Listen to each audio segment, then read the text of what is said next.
Shadow Broker, WannaCry, troll russe, clan, piratage d'avions. L'année qui s'écoule a été particulièrement riche en attaques, piratage et autres manipulations. Une diversité qui étonne et qui inquiète. Les problèmes de sécurité informatique touchent désormais tous les domaines. Les entreprises ont été marquées par 2 attaques mondiales, WannaCry et NotPetya. Les terminaux mobiles et objets connectés ont été victimes des failles Blueborn et Crack. Mais ce que l'on remarque surtout, c'est l'impact des activités étatiques, qu'il s'agisse des shadow brokers qui diffusent des outils de la NSA, ou des trolls russes, qui veulent influencer l'opinion publique. La NSA ridiculisée par les shadow brokers si l'ont commencé leur petit numéro au style Bora en 2016 et l'ont amené à la perfection en 2017. Les shadow brokers ont continué à ridiculiser la NSA en publiant toujours plus d'outils de leur cyberarsenal. Ils ont même mis en place un abonnement mensuel payable d'avance sans cash, le Shadow Broker Monthly Service. Mais qui se cache derrière ce mystérieux groupe?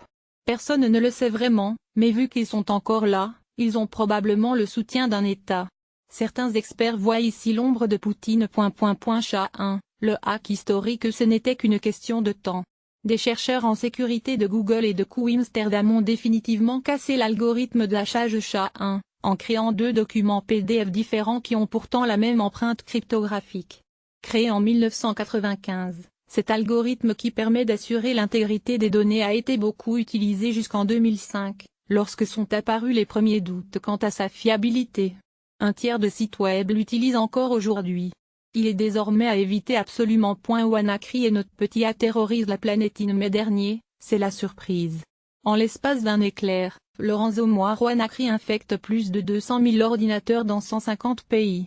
Le message de rançon s'affiche un peu partout. Panneaux publicitaires, bornes d'information, salles informatiques, pompes à essence, etc. Un mois plus tard, c'est au tour du pseudo-ransomware NotPetya de faire trembler les entreprises. Dans les 2 cas, les pirates ont utilisé des outils de la NSA publiés par les shadow brokers. Le 18 décembre, les États-Unis ont officiellement accusé la Corée du Nord d'avoir lancé l'attaque WannaCry.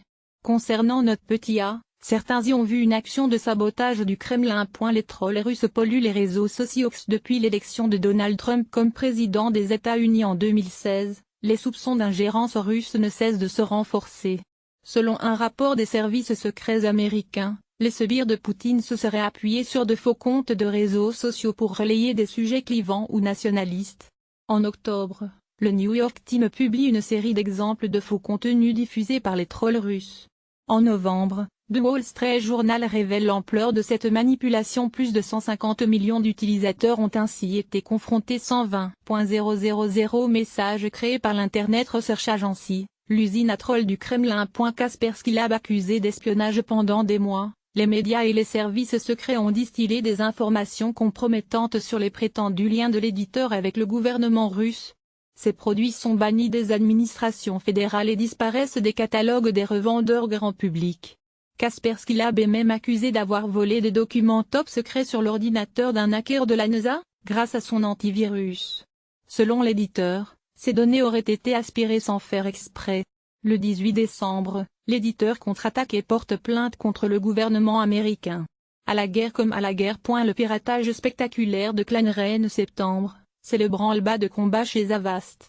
L'éditeur vient à peine de racheter le célèbre utilitaire Clan. Celui-ci est victime d'un piratage très sophistiqué. Un groupe probablement d'origine étatique a réussi à pénétrer dans les serveurs de mise à jour de ce logiciel très populaire pour y loger un malware. Résultat, 2,27 millions de PC ont été infectés. Mais au final, seuls 40 ordinateurs ont réellement été ciblés dans cette opération dont le but était probablement de l'espionnage industriel. Elio Alderson épingle les fabricants de smartphones. En novembre, un nouveau cyberjusticier commence à faire le buzz sur Twitter. Il se fait appeler Elio Alderson, en référence à la série télé Monsieur Robot. Dans la vraie vie, c'est un développeur français spécialisé en technologie mobile. Il décortique les systèmes des smartphones pour trouver des backdoors et des atteintes à la protection des données personnelles, et cela avec succès. Il a déjà réussi à clouer au pilori Honnêtlu et Wiko, qui ont été contraints de supprimer en urgence certains logiciels particulièrement intrusifs dans leurs smartphones. Merci Elio. Des milliards de terminaux vulnérables à Blueborn et Crack. En automne, c'est l'alerte rouge sur les smartphones. les objets connectés et autres joujoux mobiles. Les chercheurs en sécurité dévoilent coup sur coup deux énormes attaques de sécurité.